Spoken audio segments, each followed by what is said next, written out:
कामों को जो जानते हैं वो एक दिन में नहीं आया है। वो कोई कैमरे का ऑप्टिक्स नहीं है, वो एक वैल्यू सिस्टम है जो कई सालों में एक मां ने अपने बच्चों को में रखा है। और वही संस्कार अब हम यहां पर देख रहे हैं। प्रधानमंत्री नरेंद्र मोदी ने बेहद सादगी के साथ ये पूरा जो कार्यक्रम हुआ है, हीरा बा का देहांत होना और उसके बाद उनका अंतिम यात्रा के बाद अब अंतिम संस्कार के लिए जो शब्द जो है उसको ले जाया जा रहा है। पूरा इसमें सादगी का बहुत का ध्यान रखा गया है ताकि एक तो वीआईपी कल्चर को प्रमोट ना हो, पहली चीज। दूसरा, आप आम आदमी की जीवन जो दिनचर्या है उसको किसी भी तरह से प्रभावित ना हो सके। ये दो चीजें हैं जो मुझे समझ में आती हैं। मैं वापस से अगर वो जून का जो ब्लॉग है, अगर मैं उसकी ही बात एक बार फिर करूं तो उसका मुझे कुछ पंक्तियां याद आती हैं जिसमें प्रधानमंत्री मोदी ने लिखा था कि साफ सफाई को लेकर कि मां ये सिर्फ एक शब्द नहीं है, जीवन की ये वो भावना होती है जिसमें स्नेह, धैर्य, विश्वास, कितना कुछ समाया होता है। दुनिया का कोई भी कोना हो, कोई भी देश हो, हर संतान के मन में सबसे अनमोल स्नेह मां के लिए होता है।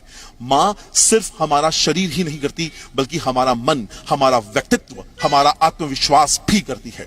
और अपनी संतान के लिए ऐसा करते हुए वो खुद को खपा देती है, खुद को फुला देती है।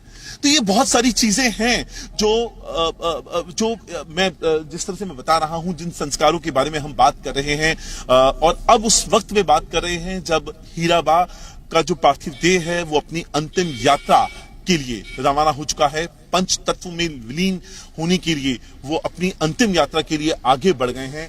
हम अब उस दौर में बात कर रहे हैं कि ये आप एक प्रधानमंत्री की शख्सियत को जो देखते हैं, आप उनको किस तरीके से समझते हैं, आप उनको किस तरीके से समझना चाहते हैं, ये सब इस बात पे निर्भर करता है कि उनको देखने का हमारा नजरिया क्या है। और नजरिया बनता है उनके क्रियाकलापों से। प्रधानमंत्री मोदी हमेशा से वीआईपी कल्चर के खिलाफ रहे, ये हमें पता है। और वही जो बातें हैं वो हम अभी भी देख रहे हैं। बताइए, तस्वीरें दिखा रहे हैं उन लोगों की भी, उन महिलाओं की, स्थानीय लोगों की, पड़ोसियों की, जो इस वक्त जिनकी आंखें भरी हुई हैं और बहुत ही भारी मन से हीरा बा को यहाँ विदाई दे रहे हैं। हीरा बा का जहां वो रहती थी वहां के आसपास के लोगों पर क्या प्रभाव था वो भी इन तस्वीरों के जरिए जाहिर होता है।